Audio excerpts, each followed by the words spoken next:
یہ ہماری اسٹرائک جو ہے جی یہ جو ہے 2018 کی جو امینڈمنٹ آئی ہے CPC میں پروپوزڈ امینڈمنٹ، اس کو جو ہے ایکٹ آف پارلیمنٹ بھی بنا دی ہے کہ پاس کر کے اس کو اب امپلیمنٹ کروانے کی کوشش کی جا رہی ہے۔ اس کے بارے میں وکلاء کو شدید تحفظات ہیں۔ پنجاب بار کونسل بھی اب اس میں انوالو ہو چکی ہے، انہوں نے بھی باقاعدہ اس کی اسٹرائک کی کالز دے دی ہیں، کیونکہ ہم اس کو تسلیم اس وجہ سے نہیں کر سکتے۔ ہم اس کو مکمل جو ہے غلط تو نہیں کہتے، لیکن اس میں ایسی امینڈمنٹس ہیں، ایسی شکیں وہ ڈالی گئی ہیں جس کی وجہ سے نہ صرف وکلاء کا بلکہ پوری عوام کا استحصال ہوتا ہے۔ اب یہ امینڈمنٹ اس طرح سے آئی ہے کہ دیوانی مقدمات کو ختم کرنے کا یہ کوئی طریقہ نہیں ہے کہ اس کو جلدی جلدی ختم کر دیا جائے۔ انصاف کا فراہم کرنا جو ہے نا وہ سب سے پہلے ضروری ہے، اور اس چیز کو غور کرنا کہ انصاف کے تقاضے سارے پورے ہوں۔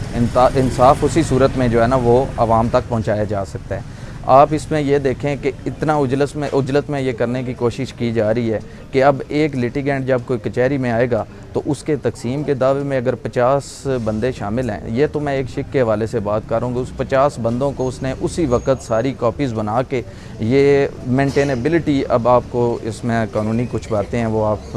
عوام کو سمجھانے کے لیے آسانی پیدا ہو، تو وہ مینٹینیبلٹی جو ہے اس کے لیے ایڈمن ججز بٹھا دیے گئے ہیں۔ ججز پہ اعتراض نہیں ہے، ہمیں اس بات پہ ہے کہ لیٹیگنٹ کے اوپر اس قدر بوجھ ڈال دیا گیا ہے کہ انصاف فراہم کرنا جو کہ بالکل فری آف کاسٹ اور آسانی اس میں ہونی چاہیے، اس کو اتنا مہنگا کر دیا گیا ہے اور اتنا وہ آؤٹ آف ریچ کر دیا گیا ہے کہ عوام اس کے حصول کے لیے انہیں بہت سے پاپڑ بیلنے پڑیں گے، ایون کہ وہ تو اب انصاف لینے کے لیے آئیں گے نہیں۔ جب اس طرح کی صورتحال ہوگی تو عوام معاشرے میں جب اپنے طور پہ معاملات کو حل کرنے کی کوشش کرے گی تو اس میں آپ کو پتہ ہے یہ دیوانی معاملات ختم کرتے کرتے ان کو فوجداری مقدمات کا بھی سامنا کرنا پڑ جائے گا۔ اس لیے وکلاء اس امینڈمنٹ کو بالکل تسلیم نہیں کرتے ہیں۔ پنجاب بار کونسل کی اس پہ کال آ چکی ہے، ہمیں اس پہ جو ہے نا مکمل تحفظات ہیں۔ اس بات پہ ایک جسٹس خرید جسٹس بریڈ والی بات ہے، اس میں آپ قانون میں انصاف جو فراہم کرنا چاہتے ہیں اس میں جلد بازی اگر کرتے ہیں تو وہ انصاف نہ ہونے کا شائبہ ہوتا ہے اس میں، اور آپ کے ادارے ابھی اس وقت اتنے مضبوط نہیں ہیں، ریونیو ڈپارٹمنٹ یا آپ کے باقی تمام جو